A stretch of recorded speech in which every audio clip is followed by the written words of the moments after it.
आदिवासी बच्चों को विदेशों में पढ़ने के लिए 100% स्कॉलरशिप देने का काम कर रही है।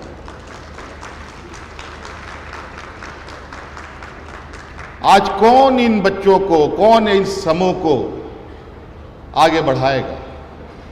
क्यों देश में ऐसे योजनाएं नहीं चली? क्या विदेशों में इन बच्चों को पढ़ने का अधिकार नहीं?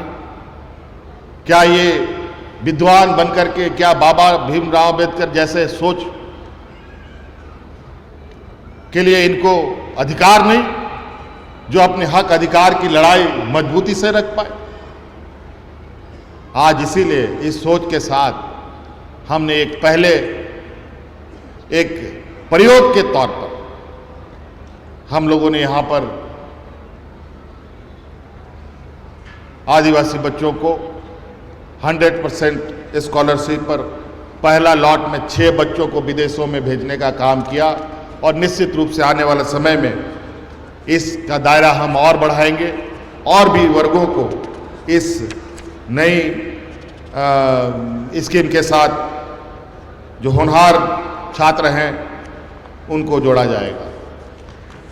और इसके लिए एक और हमारे राज्य से एक आवाज उठती रही है और वो आवाज है जो बहुत ही, वो भी अपने आप में एक अलग तरह का हुआ, जो इस राज्य में लगातार ओल्ड पेंशन स्कीम लागू करने की बात कही जाती है। मैं उन सभी कर्मचारियों को कहना चाहूंगा, आप आश्वस्त रहें, आपके इस मांग पर पूरा सरकार गंभीर है और बहुत जल्द इस विषय पर भी हम लोग निर्णय लेंगे। किसान पाठशाला के विषय में आपको बताया ही गया होगा। इसके अलावा कई ऐसी चीज़ें हैं जो मुझे लगता है कि अब समय के अभाव में बता पाना थोड़ा कठिन होगा। हम लोगों ने विगत 2 सालों में लगभग 28 से 30 योजनाएं धरातल पर उतारी। हम लोगों ने इस राज्य में ट्राइबल यूनिवर्सिटी का भी कानून पास किया। मॉब लिंचिंग कानून भी हम लोगों ने राज्य को दिया, जिससे राज्य में एक भय और एक डरावना वातावरण, एक दहशत का वातावरण था, उस वातावरण को खत्म किया जा सके। ऋण माफी के बारे में आप लोगों ने किसानों से खुद ही सुन लिया। इसके अलावा एक महत्वपूर्ण विषय बात बोल के समाप्त करना चाहूँगा। बहुत जल्द हम अपने छात्र छात्राओं के लिए स्टूडेंट क्रेडिट कार्ड लाने जा रहे हैं, जिसके माध्यम से आने वाले हमारे होनहार छात्रों को आगे बढ़ने में आसानी होगी। आपने सुना होगा, यहाँ पर बच्चों को लोन लेने में कई दिक्कतें आती हैं, खासकर अनुसूचित जाति जनजातियों के लिए। इसके लिए तो हम लोगों ने बैंक कर्मियों से बात भी की, लेकिन ना जाने उनको देखकर क्यों ऐसा लगा कि उनकी इच्छा ही नहीं है देने के लिए इन वर्गों को आगे बढ़ने का। आदिवासी दलित पिछड़ा इस राज्य में लगभग 50% है और 50% लोगों को आज इस राज्य का बैंक कोई सहयोग नहीं कर रहा। और आप अंदाजा लगा सकते हैं कि इन 50% लोगों को सहयोग ना करना राज्य को विकास के रास्ते पर बाधा डालने के बराबर है। इस विषय पर हम बहुत गंभीर हैं और बहुत जल्द इस समस्या का समाधान भी हम लोग निकालेंगे। और इसके लिए भारत सरकार हो या रिजर्व बैंक ऑफ इंडिया हो, जो भी हो, इसमें कानून में जो संशोधन करना हो वो हम लोग कराने का प्रयास करेंगे। इसके लिए कानूनी लड़ाई भी लड़ना हो तो उसके लिए लड़ेंगे।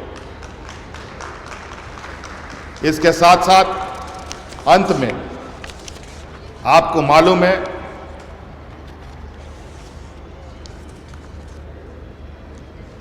देश में महंगाई किन स्तरों पर है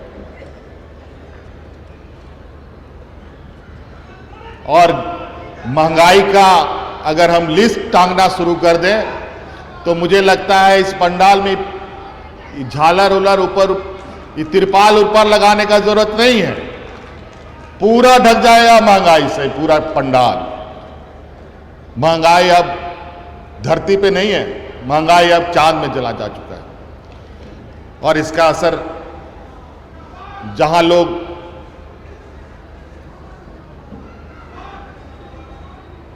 झोला भर भर के राशन लाते थे और सब्जियां लाते थे, अब वो प्लास्टिक के थैली में, छोटा छोटा थैली में सब्जियां और अनाज लेके आते हैं। आने वाला समय क्या होगा नहीं होगा कह नहीं सकते। वैश्विक महामारी भी है, किसका बहाना किसके ऊपर मढ़ दिया जाएगा कोई ठीक नहीं। आज आप लोगों ने देखा कि एक महिला को हम लोगों ने कोरोना काल में उसके जो परिजन हैं वो मर गए। उसको 50,000 का अनुदान राशि सरकार ने दिया है और ये पहला ये घटना है। आज हाई कोर्ट, सुप्रीम कोर्ट, कई राज्यों में हाई कोर्ट राज्यों को पूछ रही है कि आप जो कोरोना काल में मारे गए उनको आप क्या मुआवजा दे रहे हैं। कोई कुछ बोलने वाला नहीं, लेकिन झारखंड ये पहली सरकार है जो मुआवजा भी देना प्रारंभ कर। ये तो इस मंच से हम लोगों ने दिया है। हम तो कई मंचों में गए हैं जहां मैंने अपने हाथों से कोरोना में मारे गए उनके आश्रित परिवारों को सहायता राशि दी। कैसे जिएगा? कमाने वाला भी चला गया साथ छोड़कर। महंगाई भी आसमान छू रहा है। बच्चे पढ़ेंगे कि पेट भरेंगे, कि पढ़ाई करेंगे, कि रोजगार करेंगे, क्या करेंगे कोई नहीं बता सकता। इसीलिए हमने इस बार जो देश में पेट्रोल और डीजल की जो दाम आसमान छू रही है, इसका बुरा असर गरीब और मध्यम वर्गीय छोटे मझोले के ऊपर जो पड़ रहा है और जो बड़ी बड़ी मोटर कारों में घूम रहा है उसकी तो चिंता नहीं है। उसको तो खैर 150 रुपया जेब से निकल भी गया तो कोई फर्क नहीं पड़ता। लेकिन जो छोटे छोटे हैं, जो स्कूल कॉलेज है, ग्रामीण क्षेत्र के जो लोग हैं, जो मोटरसाइकिल में भी आप पेट्रोल में आधा पेट्रोल आधा किरासन तेल डाल के चलाते हैं और नतीजा कुछ दिन के बाद गाड़ी खत्म होने के कगार पे आ जाती है। इसलिए हमने ये निर्णय लिया है कि लोग को इस समस्या से निजात दिलाने के लिए मोटरसाइकिल पेट्रोल पर गरीब मजदूर मध्यवर्गीय लोग इनको अब 25 रुपया प्रति लीटर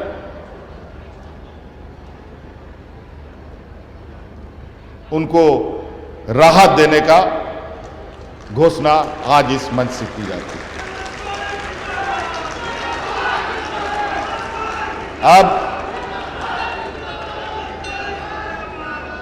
ये 26 जनवरी से ये हमने बहुत कम वक्त में निर्णय इसको हमने लिया है और इसका लाभ हम लोग 26 जनवरी से इस राज्य के लोगों को देना प्रारंभ करेंगे। और संसाधन जैसे जैसे हमारा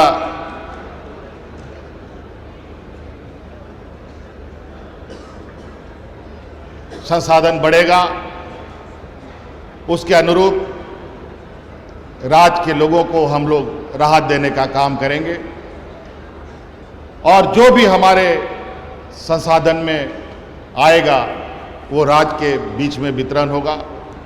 और लोग ये भी कहते हैं कि खजाना खाली है तो आखिर ये कहां से बांट रहे हैं। मैं आपको बता दूं कि पूर्व की सरकार की तरह हम लोगों का ये मंशा नहीं कि राज्य को कर्ज के बोझ में लादे रहना। आज हम लोगों ने वित्त प्रबंधन करते हुए, नए रिसोर्स जनरेट करते हुए कई माध्यम हम लोगों ने तैयार किए हैं, जहां आज सरकार को जो रेगुलर इनकम हुआ करता था उससे अलग हट करके बड़े पैमाने पर, जैसे हम लोगों ने ट्रांजिट टैक्स यहाँ लगाया, जिसके माध्यम से मात्र 10 रुपये के टैक्स में आज 100-200 करोड़ रुपए की आमदनी सरकार को हो रही है। और आज के दिन से ही हम लोगों ने टोल टैक्स को भी प्रारंभ करने का निर्णय लिया, जहां बड़े पैमाने पर यहाँ पर माइंस मिनरल्स के माध्यम से जो ट्रकें हमारे सड़कें खराब करती है, उनके सहयोग से एक बड़ा आय का सोर्स बनाने का और इस राज्य को आर्थिक संसाधन जुटाने का काम में हम लोग लगे हैं। ऐसे कई चीज़ें हैं जो नए रिफॉर्म्स के साथ सरकार आगे बढ़ रही है, संसाधन भी जुटाएगी और राज्य में जन कल्याण कार्यक्रमों को भी आगे बढ़ाएगी। इन्हीं बातों के साथ आप सब लोगों को बहुत बहुत धन्यवाद। जोहार, जय हिंद, जय झारखंड।